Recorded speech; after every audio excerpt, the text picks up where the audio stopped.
Dr. Knott is there.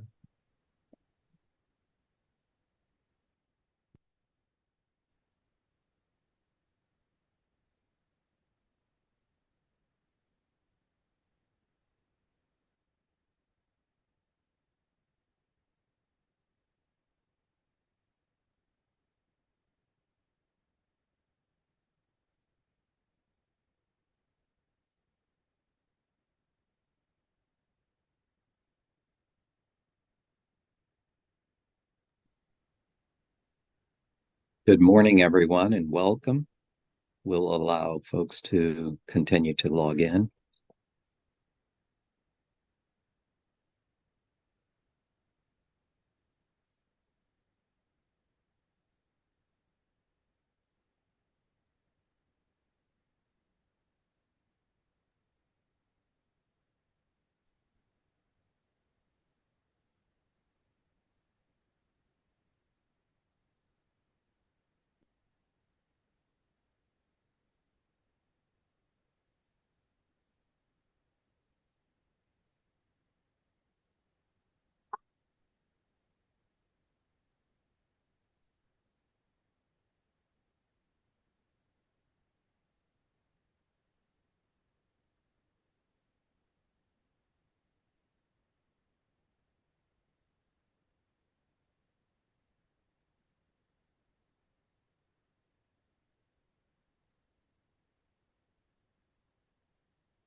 Good morning, everyone, and welcome to the November 9th Virtual Learning Advisory Committee meeting. We are honored you took the time out of your busy schedules to join us today. Your dedication to the realm of quality virtual learning opportunities for the students across the Commonwealth certainly shines through your attendance. As you may recall from our last in-person meeting, holding our second annual meeting virtually adheres to the Code of Virginia requirements. Reggie, if you want to go to the next slide. Thank you. In addition, public viewing of the meeting is available on the agency's YouTube channel. And further, public comment may be submitted via the virtual program's mailbox through November 15th. Taking a look at our agenda, you're going to see some old familiar names like Reggie's and myself, but you're also going to see some new ones. I'm Dr. Meg Foley, those who don't know. I'm the coordinator of virtual learning at the Department of Education, and joining me in hosting the meeting is my colleague, Mr. Reggie Fox. Reggie, do you want to say hello? Good morning, everyone, and thank you for taking time out of your busy day to be here with us. Thank you, Meg. We have some exciting news to share. We are now part of a newly formed office, the Office of Educational Technology and Classroom Innovation, and several members will be providing information to you today. Looking closer at the agenda, I'm right here in the first part, the welcome, and then I'm going to turn it over to Reggie for introductions. We are slated to have opening remarks from Dr. Marcy Sorensen, who is our Deputy Superintendent for Teaching and Learning. I've heard she might not be able to attend, and so we'll have her designee, Ms. Calypso Gilstrap, who is our Associate Director for our new office. For the Virtual Virginia updates, we have our wonderful Executive Director, Dr. Brian Mott. Reggie and I will take back control of the presentation during the multi-division online provider program and virtual learning update section. We're going to be joined by Dr. Susan Clare for our technology and infrastructure section. I believe Ms. Keisha Tennessee will not be able to attend. She's in another meeting. And so I believe, again, Calypso Gilstrap will be presenting the sections. Calypso, thank you for jumping in. And those will be both the computer science updates and the instructional technology overview. See what happens when you get promoted at DOE. So congratulations, Calypso. And we're so glad you're here and to take over for some of our colleagues. Reggie, I'm going to turn it over to you. Good morning again, everyone, and we're happy to have superintendents from every region represented or their designee, as well as folks from organizations and agencies that are part of this committee. So what I'll do this time is stop sharing and allow you all to just say good morning. Because we do, as Meg said, we have new faces here. And we also have Cynthia Evans here, who is our administrative assistant in the Virginia Department of Ed. So thank you, Cynthia, for being here with us. So we'll just start with Region 1 and continue, and then I'll hit the agencies. So feel free to unmute yourself and say good morning. Region 2. Let's just keep going. Hi, everyone. My name is Jennifer Lockett, and I'm here with Gary Skeen. He's over here on the other side. We both work in the virtual learning department for Hampton City Schools, and we're representing Dr. Haynes today for the meeting. So nice to see everyone. Region 3, 4. Hey, I'm Ed Stevenson. I'm the Director of Instruction for Manassas City Public Schools, and I'm representing Dr. Newman today.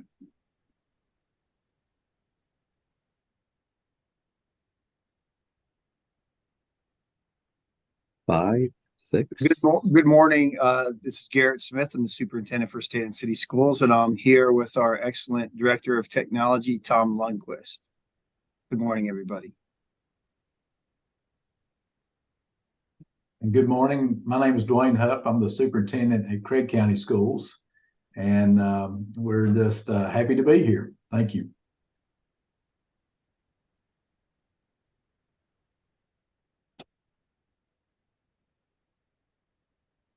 And we have Vass. Good morning. I'm Amy Griffin. I'm the Deputy Executive Director of Virginia Association of School Superintendents. WHRO. Hi, I'm Megan Taylor Booth. I'm the Director of Digital Learning for WHRO, and I'm here in Mitzi Fell Seward's stead today. Excellent. Did we get everyone? Good morning. I'm Robbie Mason, Superintendent, Charlotte County Schools, representing Region 8. Excellent. Thank you. And good morning. I'm Rodney Jordan. I'm here representing the Virginia School Boards Association. Excellent. Again, thank you all for being here. We look forward to hearing from you as this meeting is for sharing. So if you have any questions, feel free to jump right in, unmute, and join us.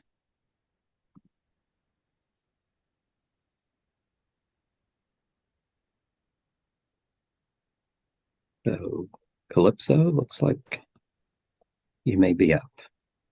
Fantastic. Well, I first want to welcome all of you. Thank you for joining our meeting today. Virtual learning has become an integral part of our education system here in Virginia, and we're really proud to know that virtual learning is meeting the goals of increasing student engagement and choice, supporting personalized learning experiences for our students, and increasing access to high quality learning experiences. Many of you are supporting virtual learning programs that are flexible for your students while providing instruction that is aligned with our standards of learning in Virginia. Teachers are able to leverage technology to deliver the effective and engaging virtual instruction. We're making this happening through high quality digital resources and professional learning opportunities, both in blended and fully online programs. You will hear about the updates from the Virtual Virginia program, the multi-division online provider program, virtual learning, and the important areas of the technology infrastructure and instructional technologies that have impact on your school division staff and families in the Commonwealth. Through your advisory role and your leadership, you play a critical role in expanding quality, blended, and virtual learning opportunities in Virginia public schools. As you continue to support our work, continue to share some of the important ways that we can deliver and support virtual learning, which is seated in the service with the committee, is seated in your service with this committee. I thank you for your participation and your dedication into the overall goals and the mission of the public education in Virginia.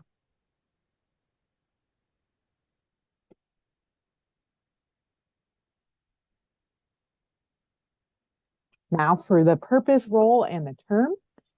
Your advisory group, the whole purpose of this meeting is to look at online courses, in-service training, and digital instructional resources that are necessary for school divisions to meet graduation requirements. We also are going to be working on strategic planning to expand blended and online learning opportunities in our schools, including training content and digital resources. And we really need your expertise, experience, and resources to be able to make this committee work. And we need you to meet with us twice a year. Today is our meeting for the fall of 2023. And then we will be meeting, and we're getting more information later about our spring meeting, which will be in person.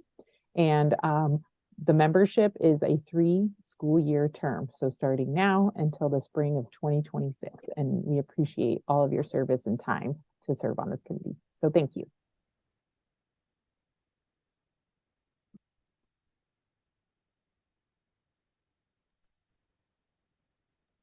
Thank you, Calypso, and it's good to see everybody this morning. My name is Brian Mott. I'm the Executive Director of Virtual Virginia, and I promised this year I would stick to my agenda time, so we're going to jump right into it. Today is, as others have mentioned, is a sharing meeting, and I'm going to share updates from our 4 program areas at Virtual Virginia.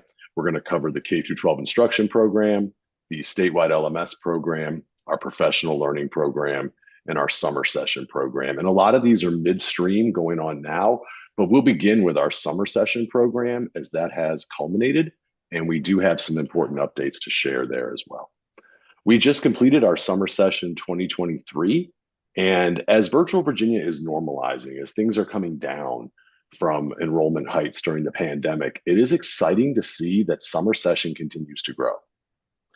This year, we had a 9% increase in summer learning, and that is reflective of the needs of school divisions and year-round learning opportunities provided to students and their families and to schools across the Commonwealth. So while we are seeing, and we'll cover in just a moment, our K-12 program has clearly, enrollment has come down from those peaks, summer session continues to grow.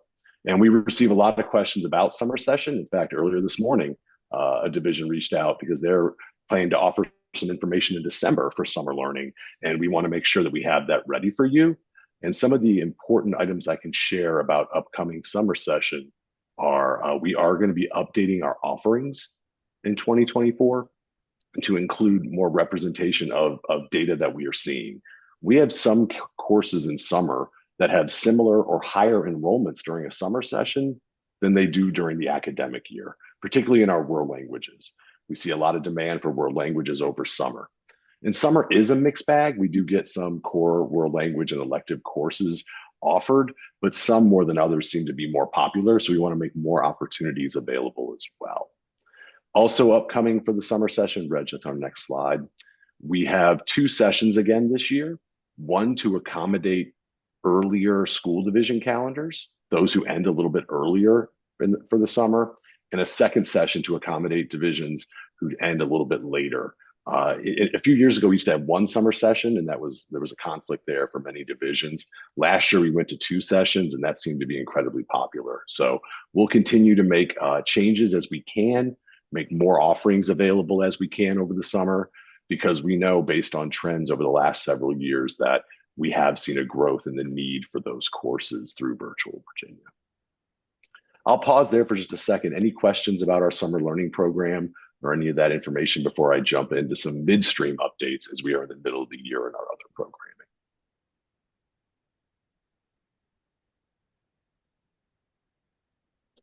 Okay, fantastic. You all know how to reach me if you need me. So let's jump into some midstream updates. And our K through 12 program is what we are largely known for at Virtual Virginia. As many of you know, this is the 40th year of what is now Virtual Virginia, offering K through 12 instruction around the Commonwealth. And it's built on a partnership, that partnership between Virtual Virginia and the enrolling school. And we're both doing what we do best. Virtual Virginia provides access to content, resources, and that teacher of record in the learning environment. The enrolling school does what they do best. They provide student services, school-based counseling, textbooks, and materials to support the learner.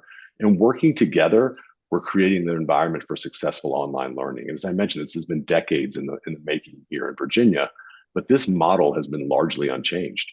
This has been successful and working for students, families, and schools across the state. This is represented by this year's participation in the program, in our K through 12 instruction program across the Commonwealth. Right now, nearly all divisions are participating again with Virtual Virginia. Some exciting news as things transition through the spring semester is we are working with a couple of those divisions you see in the gray.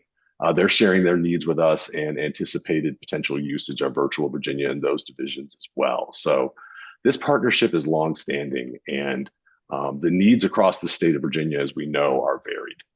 And we're excited to see so much participation in the program and it being leveraged in different ways all across school divisions. One midstream update I did want to provide was the enrollment. As I mentioned, we're kind of coming down from that 21-22 peak. So the total student number, this is as of November 1st. Again, we do anticipate that to climb a bit as spring enrollment is still open. But I want to point to the full-time and part-time percentage there to share some updates. As you can see, we had a large full-time percentage in 21-22. Nearly 30% of our students enrolled that year were full-time online learners. This year, while full-time is up a little bit, and we'll explore that in a little bit to find out why, I do want to point that 82% of our learners currently are in person. These are students in a building taking 1 or 2 classes with Virtual Virginia, but take most of their classes in person. So while the perception may be, oh, Virtual Virginia is definitely serving more full-time online learners, and we are, than in years previous, in 18, 19, 19, 20, and 2020, 2021, largely that group remains, our core group remains students who are in person, who are taking 1 or 2 courses through Virtual Virginia. So just some midstream information to share there during the calendar year that while we definitely anticipated coming down a little bit, we are remaining relatively static with the number of full-time and part-time compared to last year, just within a few percentage points there. And why is Virtual Virginia popular? It's popular among students, parents, families, and schools. And when you have all of that working in your favor, it becomes a viable option woven into how students are learning in 2020-23. Essentially, students are comfortable taking courses at Virtual Virginia. This is last year's feedback. We get end-of-year survey feedback. 88% of students are comfortable taking courses. 95% of parents are satisfied with the availability of courses through Virtual Virginia. And you all, many of you all, our school partners, are satisfied with Virtual Virginia. 98% of schools are satisfied with the rigor of courses, and 98% are satisfied with the curriculum alignment as well. So while we are midstream at Virtual Virginia, there are some really positive signs and some interesting things that we are pointing to right now during the year. Upcoming in our K through 12 program, we are building runway. There's a lot of evolving needs across the Commonwealth. As I referenced, we are speaking with divisions on a regular basis about their spring enrollment needs. We do anticipate shifts at semester 2 based on year-over-year trends. Some of our full-time learners who start in the fall, for a variety of reasons, return to buildings in the spring semester, but maybe retain 1 or 2 classes in the spring through Virtual Virginia in a part-time status. So there's always shifts when we move to the spring semester, and we want to make sure that we are prepared based on year-over-year trends. And we are planning for statewide dual enrollment expansion this year and going forward. We had a pilot this year and last year offering statewide dual enrollment courses, and it was incredibly successful.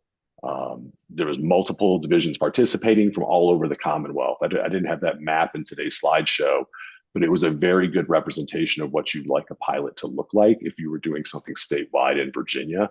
And we know that as we talk about expansion of dual enrollment, some of that will be offered virtually. And we've had a great experience in that pilot program, and we're ready to move forward and further support schools, divisions, students, and families by making more dual enrollment available going forward. In the spring meeting, I'll have more to share about the K through 12 program as we kind of are closing the year, but I just wanted to share those important data points with you now as we are in the middle of our academic year.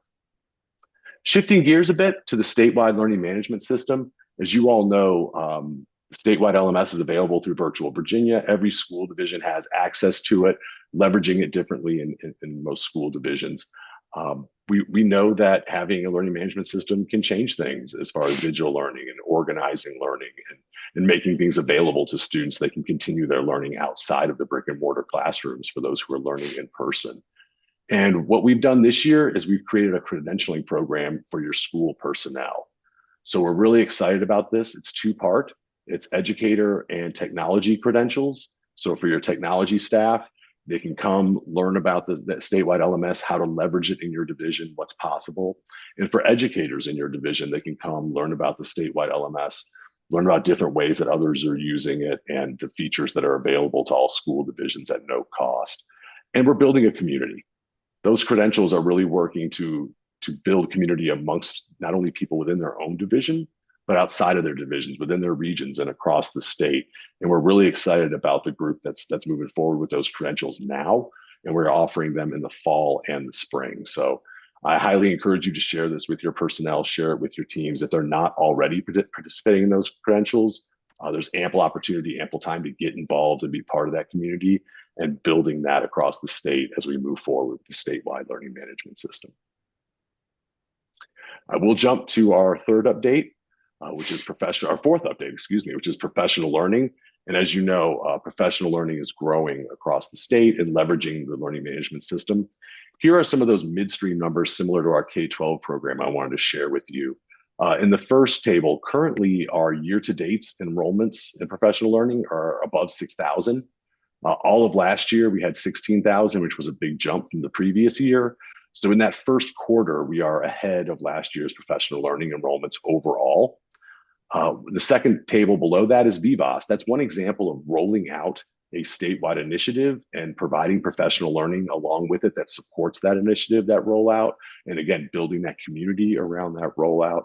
VVAS had several enrollments last year, and they're continuing to enroll school division personnel in those resources to understand how to leverage VVAS going forward. So we're excited to see that continue from last year to be a place of interest and enrollment. And I did want to share our top 5 year-to-dates as of November enrollments in professional learning. The first is the statewide LMS Platform Essentials. I referenced that just a moment ago, that credential program to build community around the statewide learning management system. The second is Canvas for Beginners. We still have a lot of people learning about the statewide LMS and learning about Canvas. And it's good to see that still up there in the top 5 as we begin the first quarter.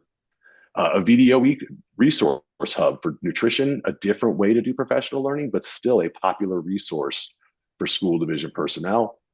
New to view, a course for school counselors, right? Not just for classroom educators or for central office, but our school counselors as well have opportunities to enroll in professional learning. And Build Your Own Instructional Playbook, which was a collaboration between DOE Virtual Virginia and VISTE. So kind of a mixed bag there of the top 5 through this fiscal year so far, and really excited to see those professional learning enrollments continue in that program, continue to offer more opportunities for our educators across the state.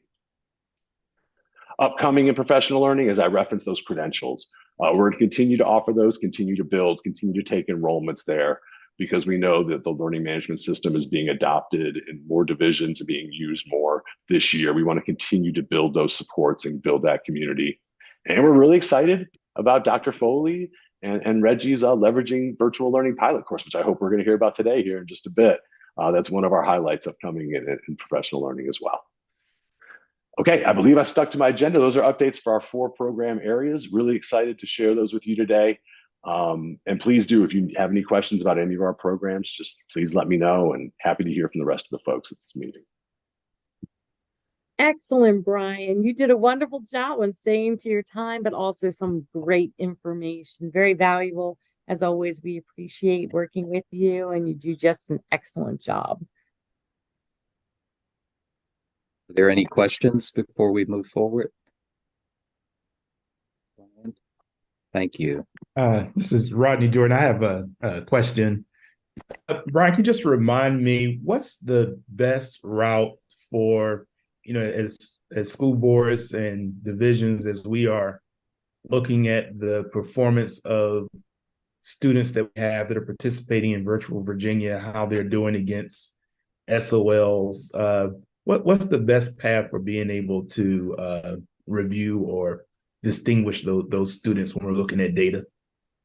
Great question. And historically, when we looked at performance of students in virtual programs, not just Virtual Virginia, it was often a comparison of how did these students compare to the state average, right? It was kind of an easy way of looking at it. When really we know it's more complex than that. It's how do students of the same characteristics perform in a Virtual Virginia course versus those in that same division who took a course in person. As I referenced earlier, most of our students are in-person learners, right? They're not fully online learners, although we do serve many, many fully online learners. Most of our students are in person taking a course or 2 through Virtual Virginia. So it's important when you look at the evaluation of a program like Virtual Virginia or any other virtual program, is to look at how are students of the same characteristics who took that course performing in the virtual course compared to the same students who took the in-person learning course. That's the comparison that really needs to be made here. And we are working on that. DOE is doing a great job of moving that forward as well. So hopefully we'll have some information potentially in the spring to share on that. I'm looking forward to that as well, because there's an easy way to look at it and there's a more in-depth way to look at it, Rodney, which I believe is what you're pointing to with your question is, we want to take a really good look at this and do it the right way. And I will say that DOE is moving forward with that. We were briefed on it just about a week ago, and they are moving forward with that. And we're going to be excited to see that information as well. Thank you.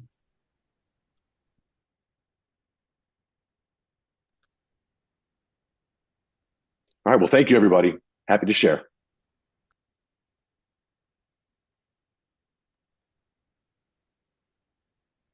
Thanks again, Brian. So I'm going to take back over again. As you may be aware, the Multi-Division Online Provider Program comprises one of our 3 main virtual learning buckets at DOE, the other 2 being Virtual Virginia and then Global Virtual Learning. The program is legislated through the Code of Virginia, and through the program, the approved providers supply virtual teachers coupled with digital content to our K-12 students. This is through contracts established with the local educational agencies. This slide provides a bit of a summary as to 2022-23 school year data.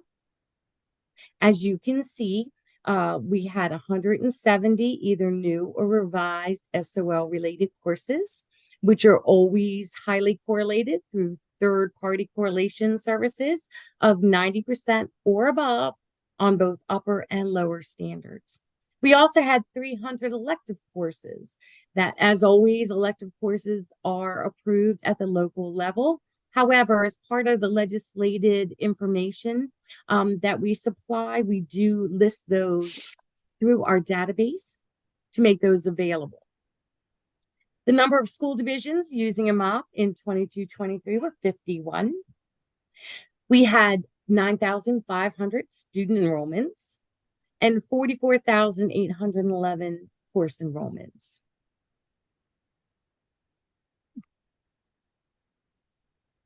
So just as part of the monitoring and renewal process of the MOP program, we do send out a survey link and make that available to families and students. And this is some highlights of feedback that we got back for the 2022-23 school year. As you can see, we did have over 1,000 respondents. And the first data there shows that the majority of MOP students took a minimum of 3 courses. So 95%, 94%, it rounded there, did take between 3 and over 6 courses. Just some of the information that we extrapolated from the survey. We wanted to know how often the student may experience technical issues, and 89% indicated never or rarely. We did ask about the quality of the course or courses that the students took, and whether they were good or not, and 97% strongly agreed or agreed that the quality was good. And then the third data point there is reflecting about the personalization of the course to meet the needs of the child. And 82% indicated yes, that it was appropriately personalized. Here's just a couple comments that we pulled from the survey. We thought it was really interesting to hear what some of the families or students themselves said. As you can see, it was a great program. The online program really helped my child to focus more on education and become more organized and structured. My child had a pleasant experience with all courses and teachers and signing up again. Good news on that one. And the last, that the only difficulty was bouncing some coursework, scheduled tests, and activities, which sometimes conflicted, which I think that we can all say happens all the time with educational. There can be some challenges associated. I'm going to turn it over now, unless I hear any questions about the MOP program, to Reggie. So I'll pause for a second before we talk about what Brian discussed just a second ago, and kind of send a little teaser about a new course that we are offering at DOE. This is Tom Lundquist. Being a tech director, one of the questions that I'd like to pose to you is the statistic of 89% of the families that did not experience many technical difficulties is fine, but I'm more concerned about the 11% that did. Has there been any research to find out what those technical difficulties are, with all the steps that tech directors and school divisions are taking to assure equity and access to hotspots and remote connectivity and Chromebooks for everybody? Where is our focus on solving that 11% problem? Great question. I'm glad that you asked that. So we just received all our data points from the survey, and then now that will be a targeted area for Reggie and myself to start investigating what we can do, what are specific issues that may have occurred, and then how can we mitigate those. So that is our upcoming work. Thank you. Mm-hmm. Great.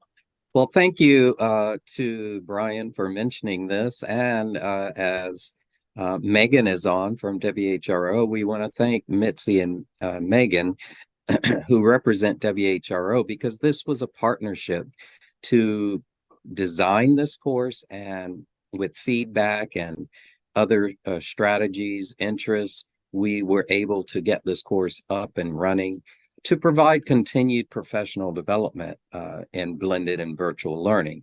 And so we know, I think Brian indicated this, with data through the pandemic, some school divisions were reacting based on the fact that we all had to have students connect. And there was a variation on how that was accomplished.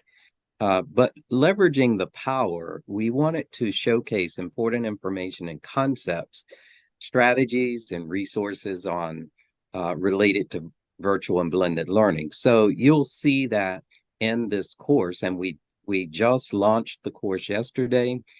We have our first full day today, and what we're doing is accomplishing this through the content, facilitated discussions, reflections, assessments that teachers will be able to integrate these concepts into their own teaching and learning, and assessments to sort of test their knowledge on the content. And we do this through 6 modules. And you can see on the screen what is virtual learning. We start, because there are several definitions out there, engaging students, and we've had professional development on how to engage students.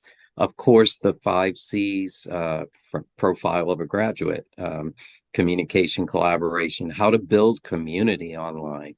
And not only with students and teachers, but you'll see the engagement continues with families and stakeholders as we have guest speakers, all of the types of integration that you can have in a virtual experience. So we even include digital citizenship, and you'll hear about that through Calypso's report and the information that she will share.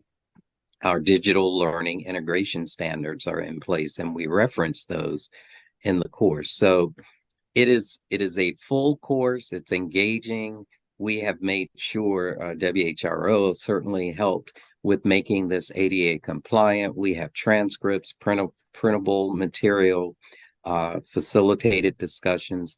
We even have 4 synchronous Zoom sessions so that participants can provide feedback to us and give us information that will be helpful in enhancing this course.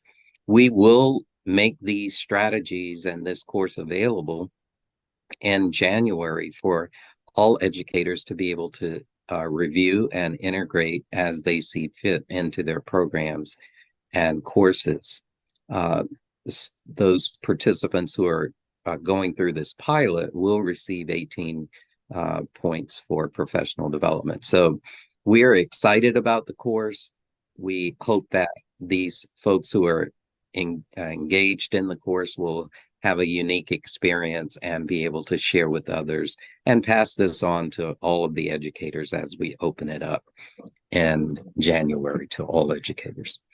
So with that, if there aren't any questions about the course, we have technology updates from Dr. Susan Clare. Susan? Yeah, good morning, everyone. So first, I'd like to start with all the broadband updates in the state, right? The Office of Educational Technology, we are collaborating with our Office of Broadband, which sits inside the Department of Housing and Community Development. There are partners in everything broadband across the state, and they recently put out this Commonwealth Connect 5-year plan. If you're interested in learning more about the broadband connectivity plan for the state and how the state is going to fund the build out of infrastructure in the state, I highly recommend that publication. It talks about the 3 big A's, right? It's access, affordability, and it's adoption. And there are different sectors of the state that have issues with access. There's families that have issues with affordability, and then also like you can have access and you can have internet access, but you may not be adopting it, which means some families simply don't have the digital literacy skills that they need to adopt broadband. So I believe the Connect 5-year plan does talk about universal broadband in Virginia by 2028. So that's a pretty aggressive goal, but the office believes that they can do it. The Commonwealth received $1.4 billion under the Biden-Harris Infrastructure Jobs Act, and that is called the BEAD program, Broadband Equity Access and Deployment Funding. I would encourage you, if you're not already doing that, to collaborate with your local city or county government these broadband initiatives because they are going to impact education, right? As we're talking about on this call, like there's more students that are accessing virtual learning, not only inside school, but outside school as well. So we need to be thinking about the big picture of how we're going to get broadband out to those families. And the last point there is just want to direct everybody's attention to this thing that's called the Blueprint Virginia 2023. It's a business plan for the Commonwealth, and it was developed by the Chamber of Commerce for the Commonwealth. But in that particular business plan is there's a section on K through 12 education. And they talk about expanding the use of effective virtual learning strategies as a way to improve access to specialized curriculum and flexible instruction, similar to the conversation we're having today, right? But it's in this business plan, the importance of expanding broadband and expanding virtual learning. All right, here's some additional broadband updates. So the FCC, the Federal Communications, recently announced Wi-Fi on school buses will be eligible for E-rate funding support. And this funding support is going to fill in some of the gaps from the emergency connectivity funding, which allowed for Wi-Fi on school buses. And I want you all to kind of be thinking about as a school division, you know, do we want to do this or not? I mean, I think it's going to really depend on what the goals of instruction are for school divisions. And there's a lot of different issues that kind of factor into whether a school division wants to put Wi-Fi on buses or not. I see a huge opportunity for addressing learning loss. You know, so for example, we've got learning loss in math and reading. This could be an opportunity for school divisions to work with the instructional team to plan for how Wi-Fi on school buses could be used to meet the academic learning needs for our students. It's that extra instructional time that they could spend on buses. And we also have to think of not just traveling to and from school for rural school divisions that have these long commutes, but also sporting events, right? So that's kind of the big announcement from the FCC. However, there's one missing piece right now. The eligible service list has not come out yet to identify which equipment and services will be eligible under Wi-Fi on school buses. There's potentially it's going to be category 1 expenses. And so there's still a lot of questions out there about how this is going to come across on the E-rate application, the RFP requirements. And, you know, a big one is going to be, hey, you know, can you park a school bus in a community somewhere and use it as a giant router to get Wi-Fi out to, you know, to the community. So these are the FCC right now is soliciting feedback from stakeholders, but they will release what's called this eligible services list to let schools and libraries know what specifically is eligible. Are there any questions? Anybody excited about this? Like, yay, go Wi-Fi on school buses. Or is this, we need to think about this. Tom? I'm going to call on you, Tom Lundquist. Go ahead. Thank you very much, Dr. Claire. So Stanton's already there. Yeah. We got there early and we're using it from a safety standpoint. We have tablets on every bus that are mounted so that students now have badges. So when they get on the school bus, they're swiping their badge. So now for parents' safety and peace of mind, we have ideas of exactly where the children are and what stop they get off of. So that's part one. Part two is the tablet that I just told you about is intertwined to the Wi-Fi on the bus, so that we have access to our student information system. So when the kids get on the bus, not only are they scanning their badge, but the drivers are seeing the pictures of the children so that we identify that the right child has gotten on and that no hokey pokey business is getting on with people trying to swap badges. In addition to that, you have the safety information, all the medical information that might be privileged information available to any of the first responders. If the bus were to have an accident, now the first responders have that information. You have fast communication also. Now with Wi-Fi, you have all the parent contacts, you have all the emergency responders. All that information can be intertwined right in your student information system database that's connected to the bus for faster service and taking care of everybody that's on board. That's just one option on the way that you can do this. Okay, that's a use case. Yeah, thanks, Tom. Anybody else?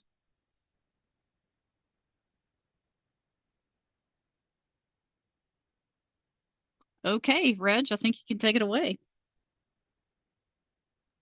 All right. Thank you, Susan. Appreciate the conversation and exciting news that you shared.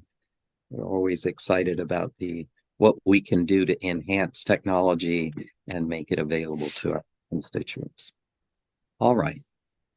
Calypso, I believe that you are going to take this. Yes, I am. I'm going to put my computer science hat on. Ms. Keisha Tennessee is actually right now in a meeting working on the revision of our computer science standards. So do you mind flipping the slide, Reggie? Thanks. We are currently in the review and revision process of the 2017 Computer Science Standards of Learning. The first review of the standards will be available at the March State School Board meeting, and then final adoption will be in May. Does anybody have any questions about computer science revision? Right. We also will be launching the first week of December at the VISTE annual conference, the Computer Science Education Week. We have a whole lot of activities planned. We're super excited, but the one that I think you guys can help us out with the most is we really want to spread the word about nominating our Computer Science Educators of the Year Award. As you can see, there's lots of categories that your virtual learning specialists might be able to qualify for. We want to elevate those educators and really spread the computer science awesomeness that's happening in the state. So be looking out soon for nomination forms and start thinking about who are you going to nominate. It's a pretty easy nomination process. I've been on the other side of it. And last is we have some great new resources that we've developed with our public media resources. We have a 4-part series called Learning with Techne, which is designed for early childhood students to learn about what's the difference between hardware, software, and also those digital citizenship skills that we like kids to learn. We also have this super great video series that was created with VPN, where we went to 5 different regions of Virginia and we studied careers that are in computer science. So in the Hampton Roads area, we did digital shipbuilding. And in the Region 7, we did data science. Region 1, we did a collaboration with this VCU School of Pharmacy, where we looked at virtual reality and how that's changing the way we treat people as patients. So if you're interested in having your kids really get a real world practical application, those videos are amazing. And then the last is we have a great computer science integration course that is available in Virtual Virginia. So if you have teachers looking to integrate computer science into the class, highly recommend them taking that course. As always, we got some great professional learning available in Virtual Virginia. So now I'm going to take off my computer science hat and put on my instructional technology hat. Where we store most of our resources, we have them in Virtual Virginia in our Canvas courses, and then we also have them in Go Open VA, which has 22,000 resources available for you guys to use in your virtual learning spaces. So one thing that's really great about creating a resource in Go Open VA is it integrates into Canvas seamlessly. So if a teacher finds a resource that they want to teach and it's aligned with their curriculum, they click a button and it goes into Canvas seamlessly. They can assign it to the students. They don't have to download it, change it, that kind of stuff. We just got a huge upgrade, more security features. We have more SAML and SIS options. And we have a whole lot of new resources. Dr. Mott talked about instructional playbook resources that we had this summer. We have a whole lot of new ones that are related to climate change and science. We have a lot of new math resources, especially in data science. And then for parent resources, we work with Blue Ridge PBS to talk about what parents need to know about opioids, vaping, and problem gambling. So those are all really great resources. I don't know if you've ever done one of those hidden in plain sight things with an SRO where they come to the school and they hide stuff in the bedroom and you have to try to find it. So we made a virtual one of those. So we have a vaping interactive that's like it's like a teen's bedroom, and you have to click on the different parts of the teen's bedroom to figure out like where are they hiding their vapes. So that's kind of a fun interactive thing. And I think that's just a little tiny itty bitty illustration of all the really great resources that we're providing for you guys in the virtual learning space. Next is talking about the EdTech plan. So the EdTech plan should be at the November State Board of Education meeting. We have explicitly included and designed the educational technology plan to move our virtual learning programs forward. We have added a component about access, use, and design to make sure that our teachers are really elevating up blended learning, leveraging the learning management system to make sure we have access to all of our students and making sure that every kid has access to personalized learning pathways. And next is our Internet Advisory Safety Council information. That was legislation that passed in 2018 originally, was re-amended in 2022. We are meeting right now to create a model policy related to internet safety that will address the safe use of media and technology, the safe and responsible use of social networking, the risks of transmitting personal information, copyright laws, the importance of having a trusted adult, and then also what do you do when you see something suspicious online? So we're working on that right now with a committee, a lot like this one. And we're looking forward to having our work done by June of 2024. I'm sure we'll have some more feedback about this in the spring. And last but not least, things that you should be aware of is that the Speak Up survey is open. Highly recommend that you check out the superintendent's update from 3 weeks ago to get more information.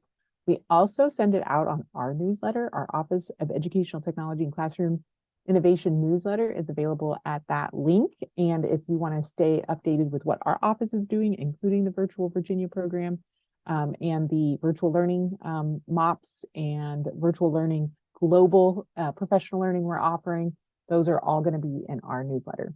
And then last but not least, we are very excited that at the VISTE annual conference, we will be premiering our first episode of our new Activated Learning podcast. As you know, the world has changed and teachers don't want to necessarily just get learning in the classroom or in the faculty meeting or at a conference. And so we're launching a podcast which is directed at inspiring our teachers to connect with virtual and digital resources. Our first episode is going to be featuring Catlin Tucker. We're very excited. She's a blended learning expert. And we will be, I'm sure, investigating what's going on in our virtual learning classrooms and interviewing some of our best teachers at Virtual Virginia and in the MOPS program to elevate what their work is and how does learning look different. We hope to have the audience of teachers first, but also to help parents understand what does today's classroom look like and how are we using technology differently than maybe when they were in school. So if you have any questions, this is a great time to ask, but we are always open to your questions and responding, and we'll respond to them quickly.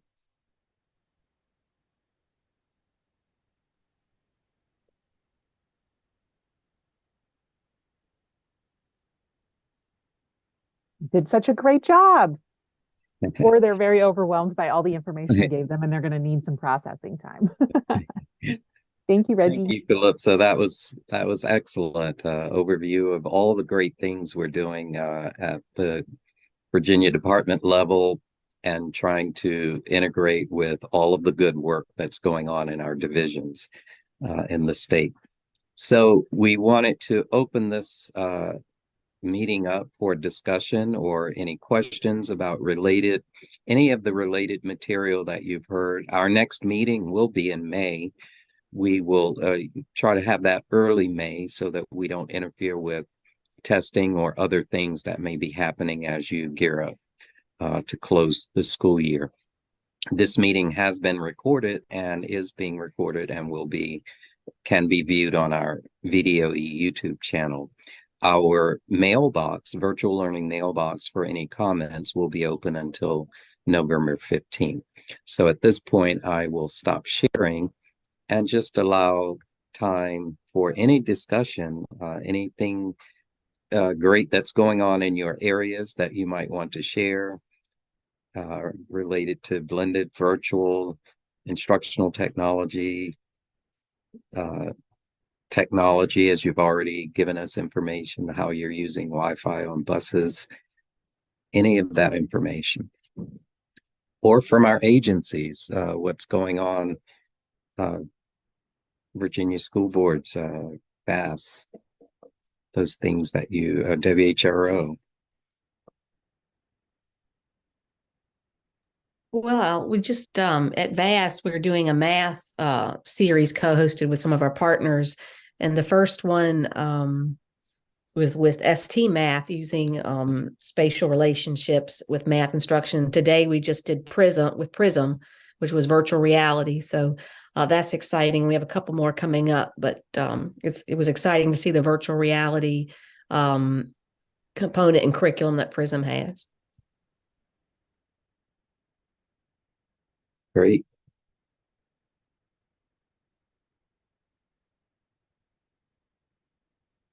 Rodney, VSBA, what's coming up? Well, we have our annual convention coming up, so that's going to be a lot of our focus. I believe some of the sessions actually deal with some of our school divisions who are using technology effectively, both on the classroom delivery side and on professional development, as was mentioned today. And then the association itself, uses a lot of webinars and technology as part of the professional development that we provide to our school board colleagues. So all of this is exciting, what I'm hearing, and I'm really just looking forward to our convention next week. Thank you. WHRO on the peninsula, we're always doing great things. Megan? We did, as you know, we had taken the Leveraging the Power of Virtual Learning course, and we added some assignments to it, made it much more facilitator-led, and we've handed that to our school divisions. But we are doing some great things. All of those resources that Calypso mentioned are also available in eMedia VA. And we've been excited because we're starting some work with the Department of Education this year as well to update some of the math resources and make sure those are aligned to the new standards of learning.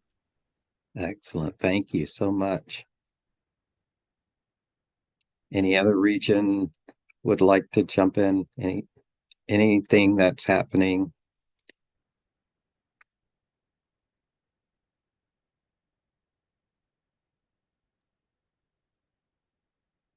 Well, we certainly want to thank our presenters today, all of our presenters, for taking time out of your day to be a part of this meeting.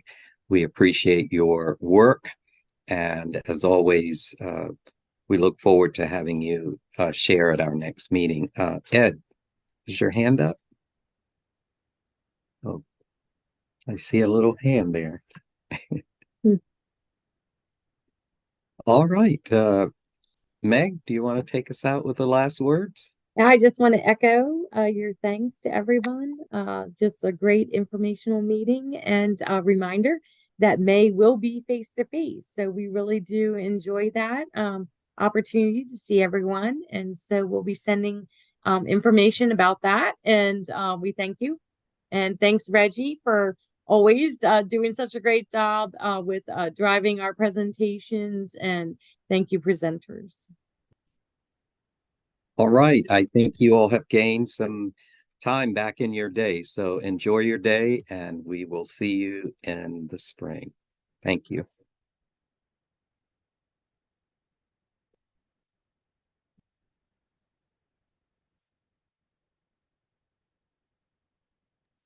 Y'all make us look good. Thanks. Thank you. It looks like we're still live as well. So I guess I have to end the meeting. All right. Well, you all have a great day. I'll see